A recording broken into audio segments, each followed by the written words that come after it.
How are you doing? My name is Dr. Sami Baya. Please welcome back to my YouTube channel. We know that narcissists and empaths attract each other. A narcissist lacks empathy, and an empath has profound empathy.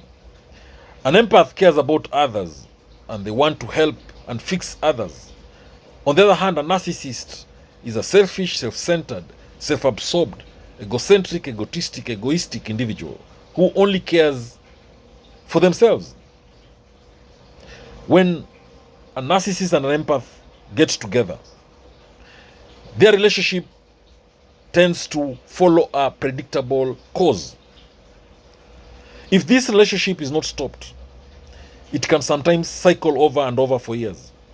So in this video, I'm gonna give you 15 stages of this harmful relationship and how you can break the cycle.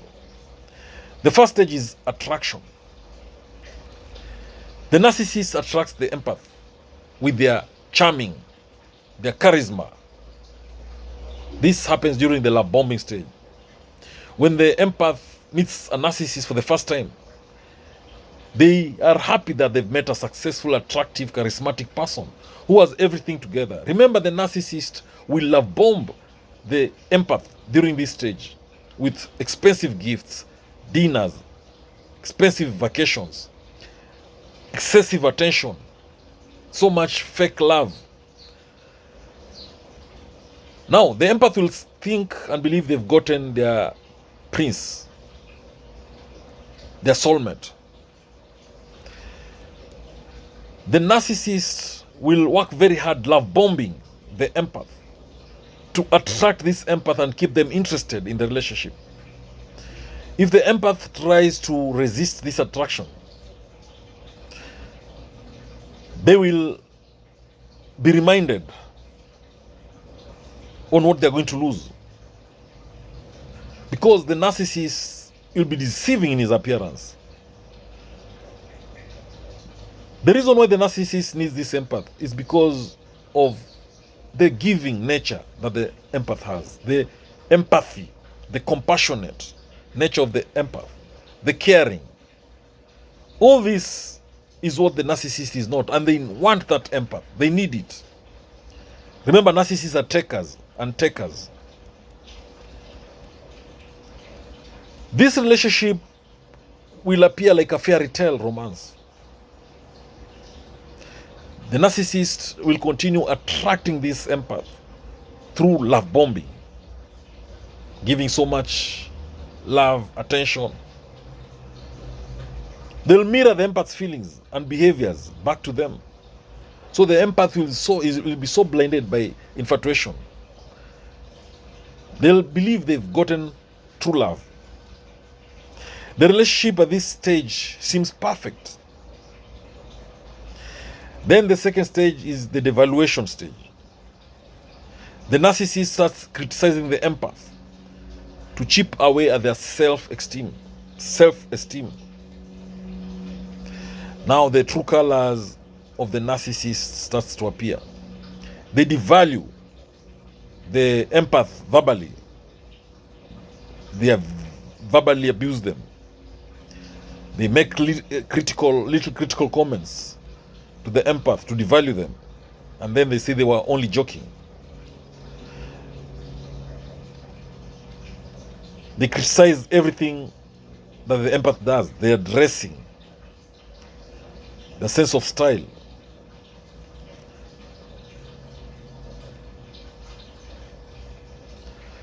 Now the next stage is trauma bonding.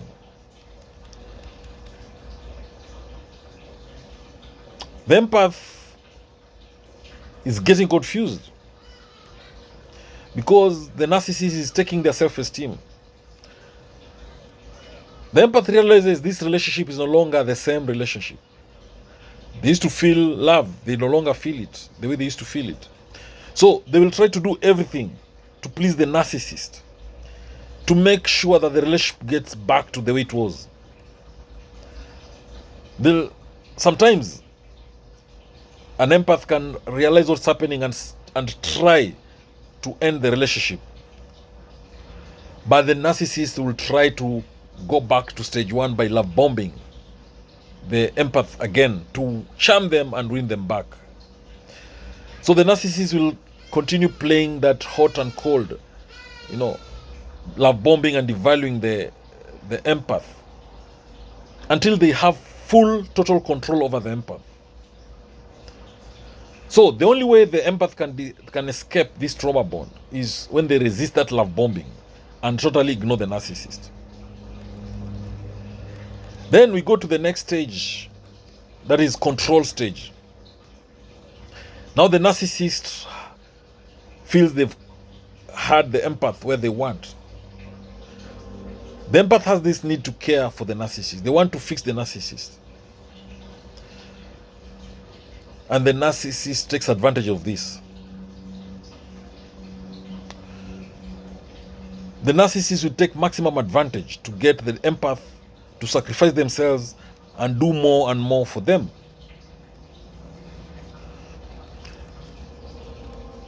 The narcissist will constantly demand attention and support from this empath. And the empath feels that they just need to please the narcissist. They think if they can love the narcissist a little bit more, then the narcissist will go back to loving them the way they were at the start of the relationship. What the empath does not know is that at the beginning, that relationship never existed. It was just an illusion. It was a mind game the narcissist was playing. Then the next stage, the empath realizes that they cannot help the narcissist. They can't fix the narcissist. It is not working. The empath has helped heal people with their love and care. But this love and care is not doing anything to the narcissist. Nothing seems to work. The empath feels frustrated. They start getting into depression. They feel stuck. The empath is walking on eggshells. They're afraid to upset the narcissist in any way.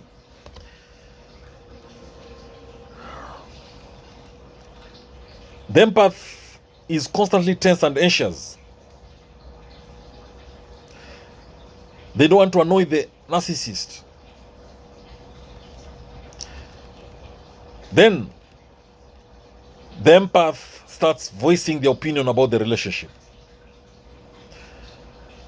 They've done everything to please the narcissist, but they're not getting any love, any approval, any appreciation back. They feel that the emotional needs are not being met. The empath decides to say something about it. But the narcissist is not going to take it too kindly, because the narcissist is not interested in someone who's figured out who they truly are. So when the empath starts to resist the narcissist's control, the narcissist will have one foot out of the door. They will be ready to walk out of that relationship. They will pretend to be understanding, listen to the empath's suggestion, but it's a lie. Then the next stage is gaslighting. The narcissist will gaslight the empath. They'll tell them they're too sensitive, that they are crazy, that they're imagining things. They want the empath to think that their thoughts and feelings are wrong. The empath knows they are highly sensitive, so they will tend to believe the narcissist. So the empath self-esteem is crushed. They question their reality. They've been successfully gaslighted by the narcissist. They can't even recognize what is right and what is wrong anymore. So they tend to rely on what the narcissist has told them. They can't figure it out. They're confused. They start blaming themselves for the narcissist's actions. The narcissist has totally drained the empath's self-confidence. The empath is in denial. They try to get excuses for the narcissist's behavior. They think the narcissist can change. They think it's their own fault why the narcissist is the way they are. Now, the empath will try to avoid doing anything wrong to cause trouble. They think they're worthless. They believe they're not capable of fixing or healing the narcissist anymore. Now, the next stage, the empath retreats. They disconnect from everyone around them. They feel shameful. They blame themselves. They blame themselves for the narcissist's anger, and then they isolate themselves. They are embarrassed to be around friends and family because they feel guilty about the state of their relationship. Their self-esteem is in shambles. They feel unworthy. They spend a lot of time alone. Now, the empath starts to understand the nature of the relationship that they have with the narcissist. They start thinking and analyzing that relationship. Then they realize they're not the ones to be blamed for the problems in that relationship. They start figuring the narcissist out. They see that the narcissist has been manipulating them. That the narcissist has been taking and taking and taking from them. And them they've been giving and giving and giving. So when the empath realizes this, they become less anxious. Now, they might even start reaching out to their support system of trusted friends and family members. And they start making an escape plan. The next stage, the empath confronts the narcissist about their behavior. During this stage, the empath knows exactly what is going on in the relationship. They'll sit down with the narcissist and tell them about it. The narcissist will be very angry. Then the discard happens. The relationship ends. And the two of them separate their ways. Because the narcissist has realized that the empath has nothing more to give. So they leave and act as if nothing happened. The narcissist will go and search for a new supply, someone else.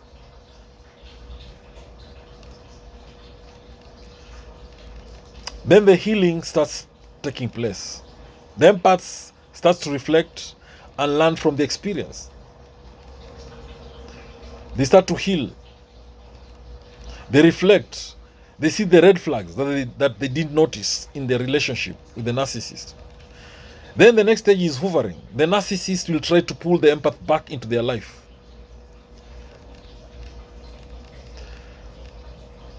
Now, an empath who resists the pull of the narcissist will be okay. If they go no contact with the narcissist after discard, the narcissist will never get a chance maybe to hoover the empath back, though they will still try.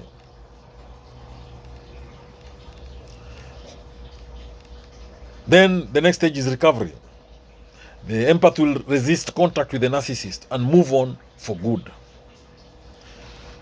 So if the empath reaches this final stage, the 15th stage, it means that the narcissist attempts to hoover them was unsuccessful.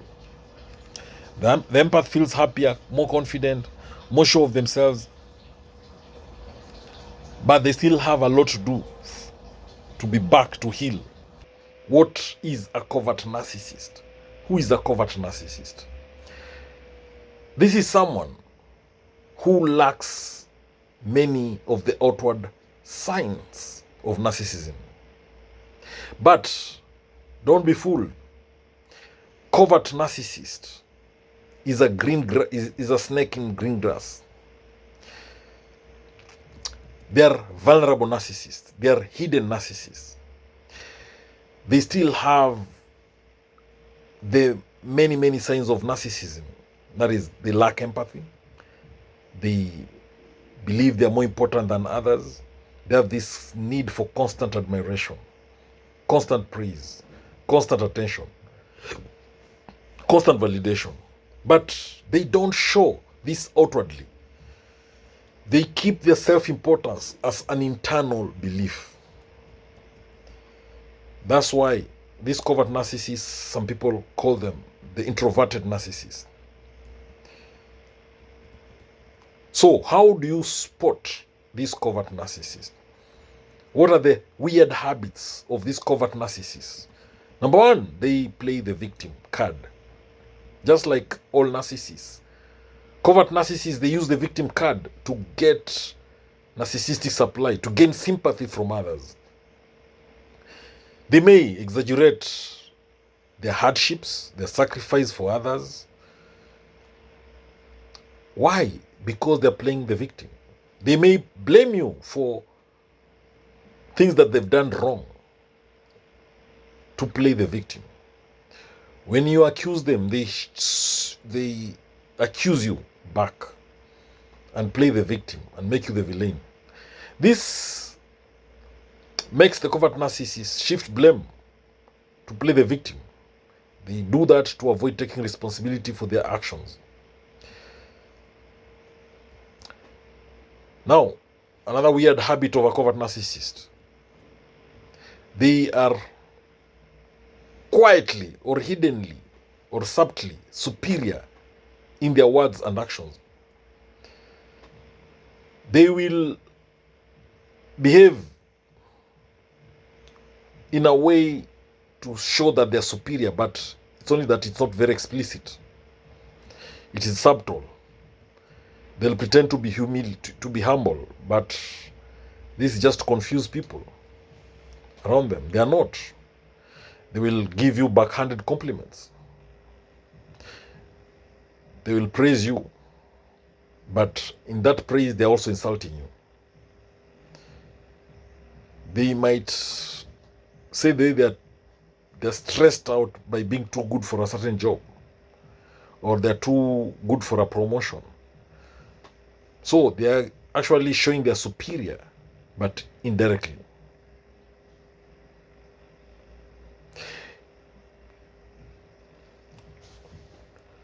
They love also showing that they're intellectually superior than others, but very subtly.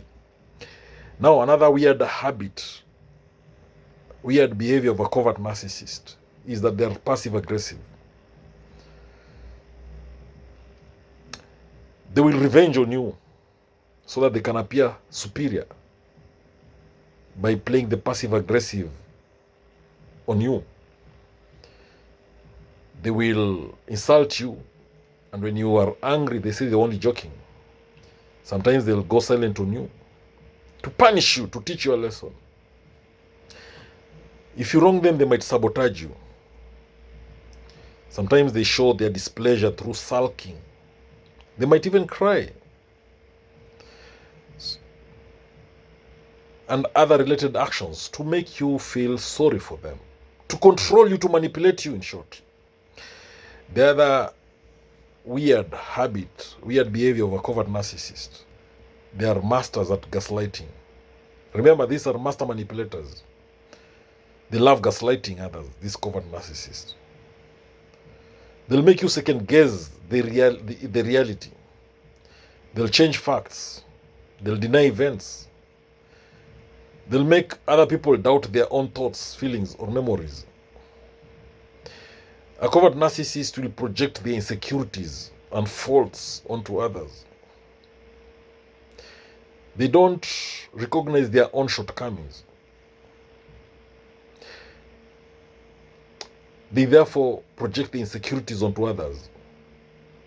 They'll accuse you of what they're doing. If they're cheating on you, they'll accuse you of cheating. When they belittle you, they feel bigger. It makes them feel superior. And it makes them avoid responsibility for their own faults. They will constantly criticize you or constantly blame you for things that themselves are guilty of. Covert narcissists, another weird behavior is that they love controlling, just like all other narcissists. They must control everything about you. They must control the environment to meet their needs. They'll manipulate you to make you feel responsible for meeting their needs.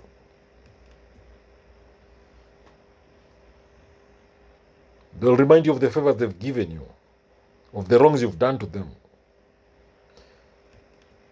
They might restrict access to resources. They might not give you money, or they may deny you access to social events. They'll be very critical of you.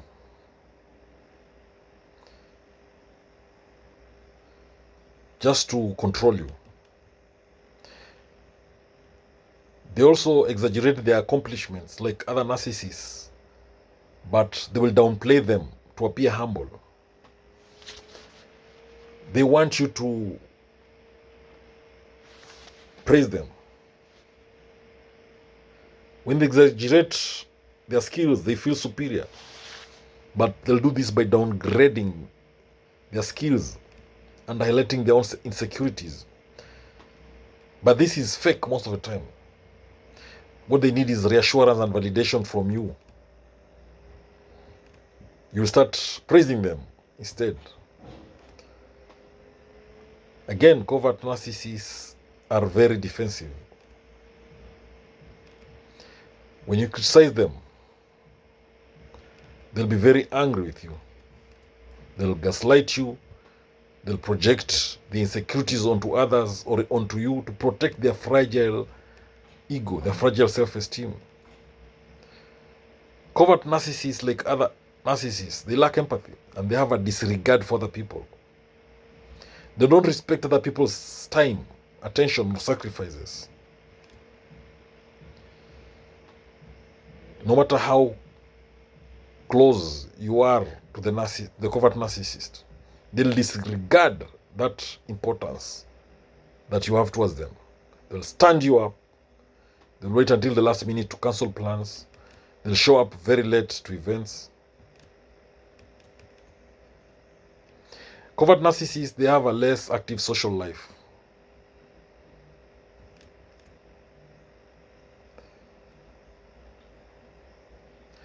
They avoid close relationships because they don't want others to see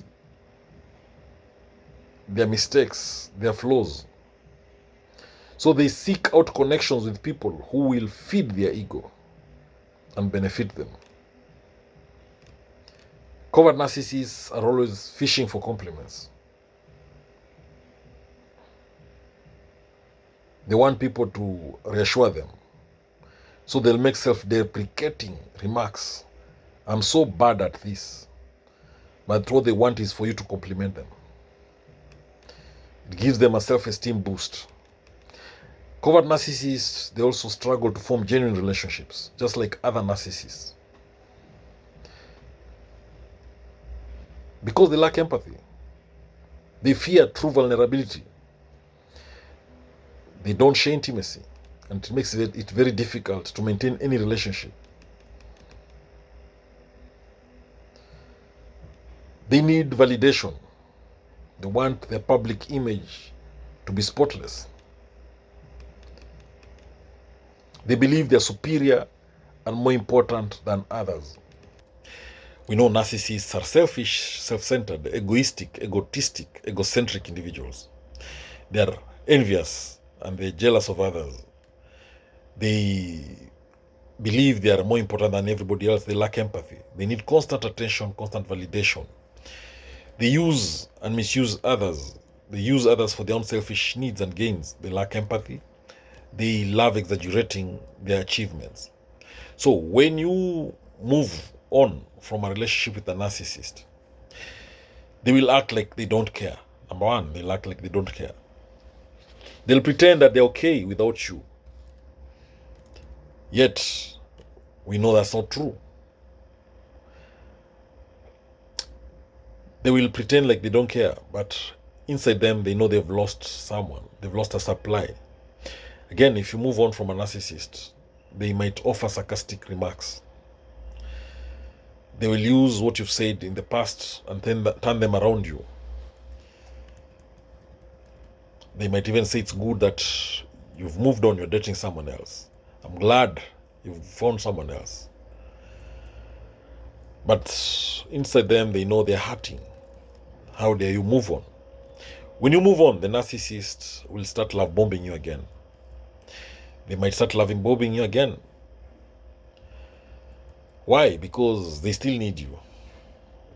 They cannot replace you. They love bomb you by telling you how much they still love you, how much they miss you. Now, if you move on, the narcissist might use your past wounds to hurt you. They know you. They know your weaknesses. They know your secrets. They know everything about you. They know what you wear when you are trying to impress people, when you are in love with someone, when you fall for someone. They know those details. So they will use that against you at some point. And maybe you will not be able to do anything about it because they know you. They know your secrets. Again, when you move on, the narcissist will try to show you how superior they are.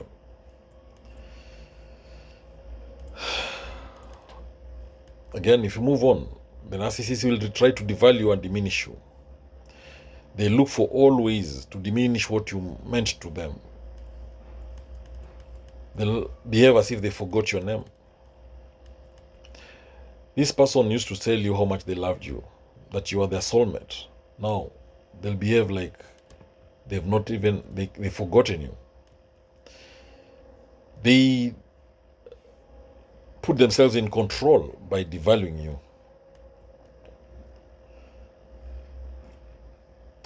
They will tell people that they're only using you for sex. They were using you as an object to satisfy their own sexual needs. And this is all meant to devalue you so that they can be in control. So when you move on, the narcissist will also play the victim. They will accuse you of having broken that relationship. They'll blame you that you're the cause for the breakup of that relationship.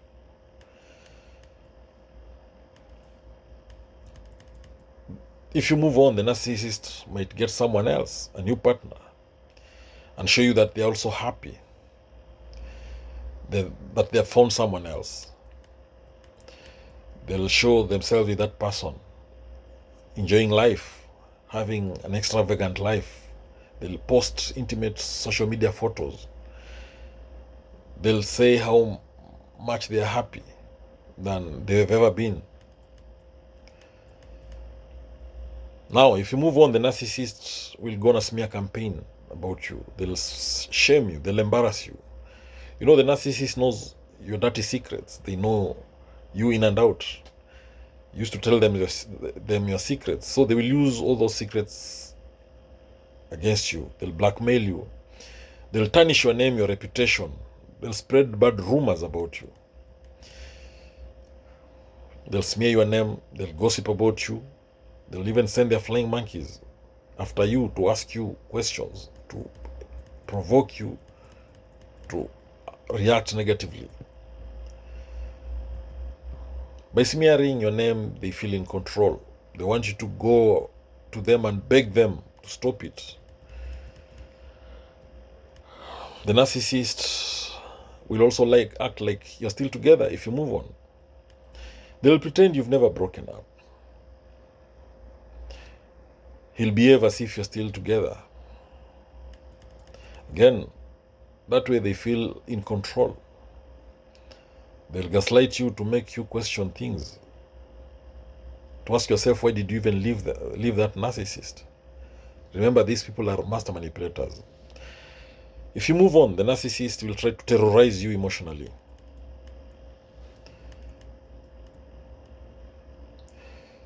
They don't care if they undermine your sanity or self-esteem, so long as it makes them feel better. The aim is to hurt you so that they can feel good. And if hurting you emotionally is what is going to make them feel good, they will do it. Again, the narcissist will send gifts to make you crazy. They will also try to hoover you back. Remember, hoovering is an attack from a narcissist. Now, if you move on, the narcissist will be so angry. They'll be so mad. And they will revenge on their new partner. They will hurt their new partner for you leaving them. They will punish their new partner. They'll want them to be more attentive, to be more submissive, because they no longer control you. They will want to manipulate their new partner. They'll want more from their new partner because they've lost you. So when you move on from the narcissist, just know that they'll be waiting for any sign of weakness or vulnerability. They'll be stalking you, watching you, observing every movement that you have, like the way a lion does in the jungle, so that they can pounce on you. If they hear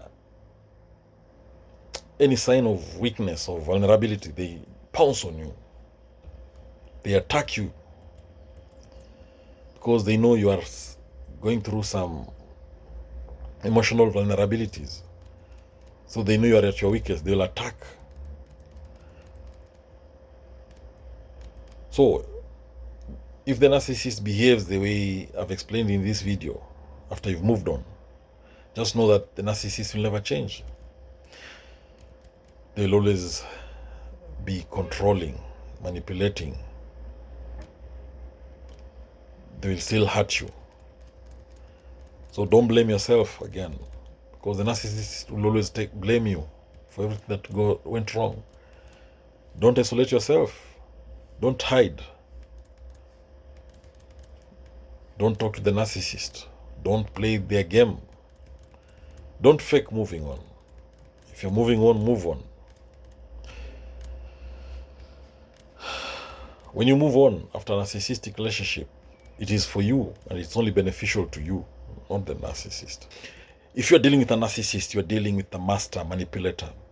You're dealing with someone who is selfish, self-centered, self-absorbed, egocentric, egotistic, egoistic individual. A narcissist puts their needs first. It's about me with a narcissist. They play mental games, they manipulate you, they even emotionally abuse you. Now, if you want to outsmart this narcissist, whose main mission is to punish you, to hurt you, to make you cry, to destroy you, if you want to outsmart a narcissist, number one, separate yourself from them. Separate yourself from that narcissist. Keep clear away from this narcissist who treats you poorly, who makes you feel bad.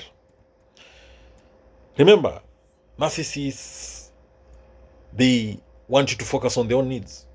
They ignore your boundaries. They need your constant admiration, constant attention. So, keep off. Stay away from them. The other way of outsmarting a narcissist is to take time to heal. Healing yourself is the best way to get the upper hand when dealing with a narcissist. Remember, they need to be the center of your thoughts and feelings. They need to be the center of your universe. They need your life to revolve around them. They need to control every aspect of your life. So give yourself time and space to move on from this narcissist. That's the best way to break this link with this abusive, toxic individual. And that way you outsmart that narcissist in your life once and for all. So you need to heal from that narcissistic relationship by journaling your thoughts and feelings. Write down what you think, what you feel every day. Remind yourself constantly that the abuse from the narcissist was not your fault. That way you also outsmart them. You also start practicing self-care. Take care of your mental health. Focus on your hobbies. Focus on activities that are going to build you up. Work out. Visit a therapist if possible. You need a counselor to talk with them about your feelings, what you're going through. Have a strong support system. You need it, of trusted friends. That way you can be able to heal. And that way you outsmart the narcissist. To outsmart a narcissist, you need to also be responsible for your part in a conflict. Responsibility or taking responsibility and accountability is not something that the narcissist will do. But you, for your case, take responsibility. That way, it helps you to take control of the conversation. Don't be negative. Instead, focus on taking responsibility for what you did wrong. This will help you. It will knock down the narcissist. They'll be shocked. Now, react with empathy and respect. You are an empathetic person. Be respectful. Don't be negative. Again, to outsmart the narcissist, always remain cool, calm, and unaffected. Be composed. Don't escalate the situation by being unresponsive. Remember, narcissists, they thrive in chaos, drama, and conflicts. But you choose the cool, calm, collected, composed way. But if you're dealing with a narcissist, you can also try the gray rock method. You disengage from the narcissist. You separate yourself from the narcissist as much as possible. Cut conversations with them. Don't give the narcissist any reaction when they try to push your buttons. Stay on the topic if you're having a conversation with them. Again, disengage from their conversations, right? You can walk away to avoid conflict. Because we know narcissists will always want to dominate everything. They will even want to dominate that conversation you're having with them. They want to control that dialogue. They'll find a way to twist things. So cut your conversations short. Take a step back. That way you outsmart them. You get the upper hand. You can outsmart the narcissist by also setting and enforcing clear boundaries. When you stand up for yourself by setting boundaries, what you're saying is that you will not allow yourself to be treated poorly. They will try to push your buttons and take control, but by creating and enforcing clear boundaries, you're taking this sense of control away from them. Ask yourself, what type of behavior are you willing to tolerate and put up with, and what are you not going to tolerate? Keep your intentions and goals to yourself when dealing with a narcissist. Don't tell them anything they can use against you. They'll try to get the upper hand. But keep your cards close to your chest. Don't reveal what you really want.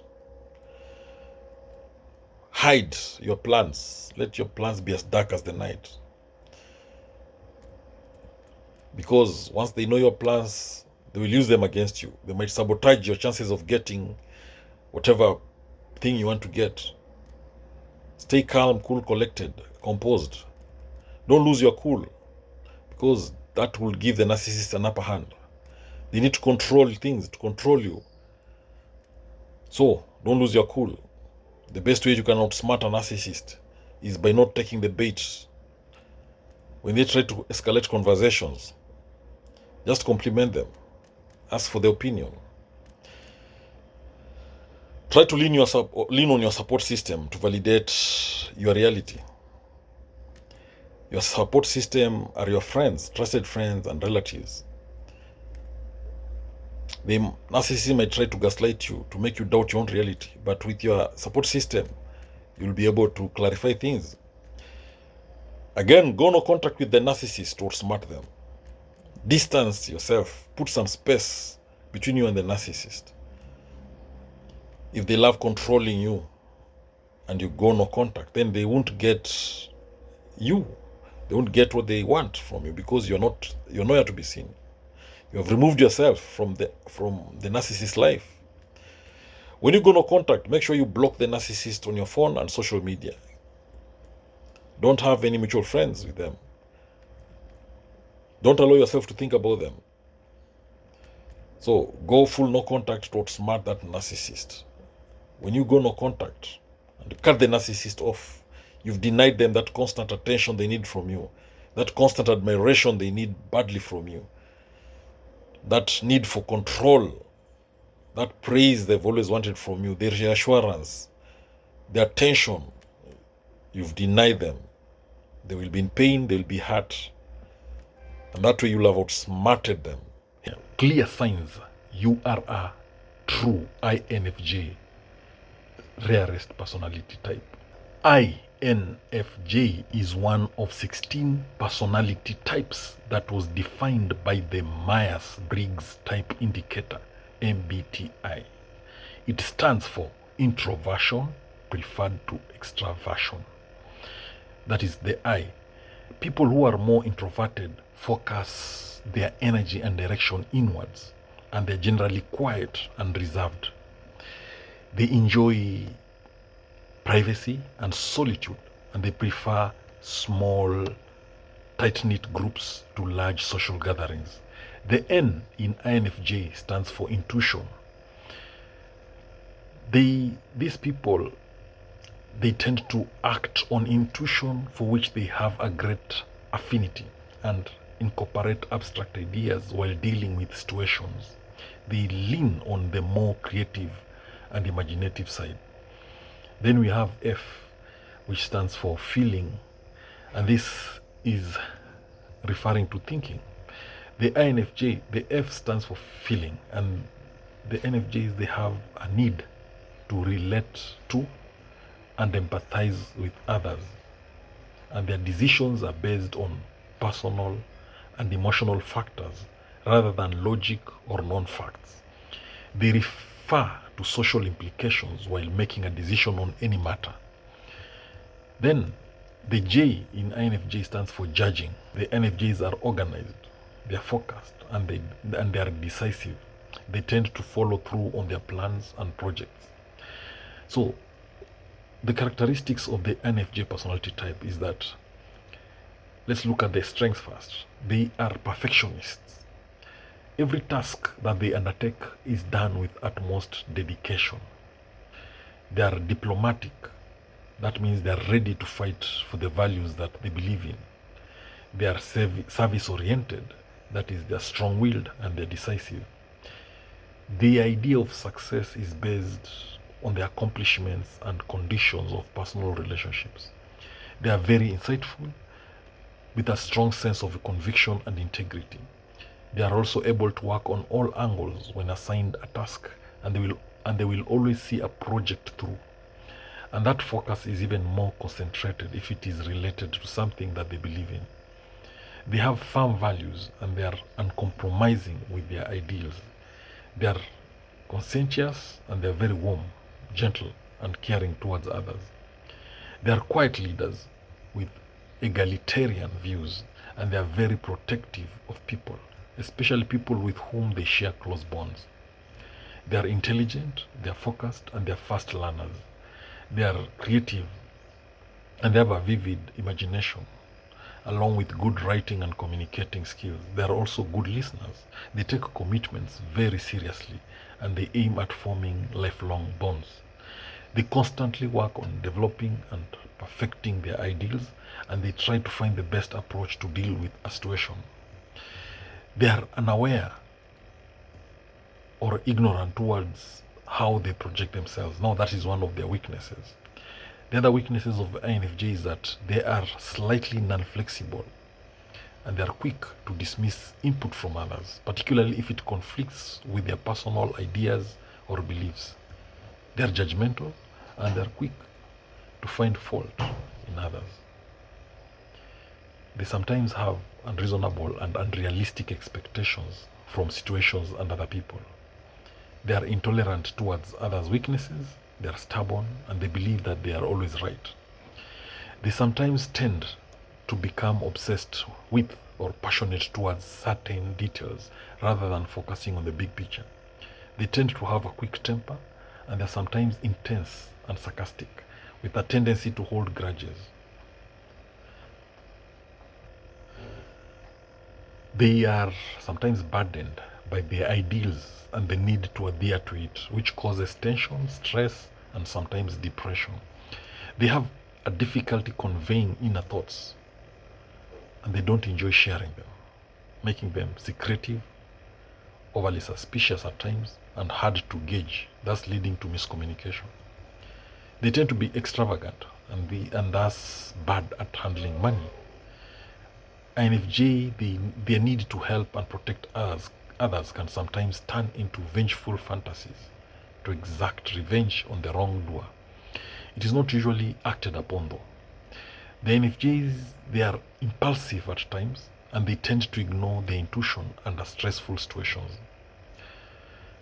Now, INFJ in relationships. As friends, people with INFJ personality, they tend to search for real and deep connections.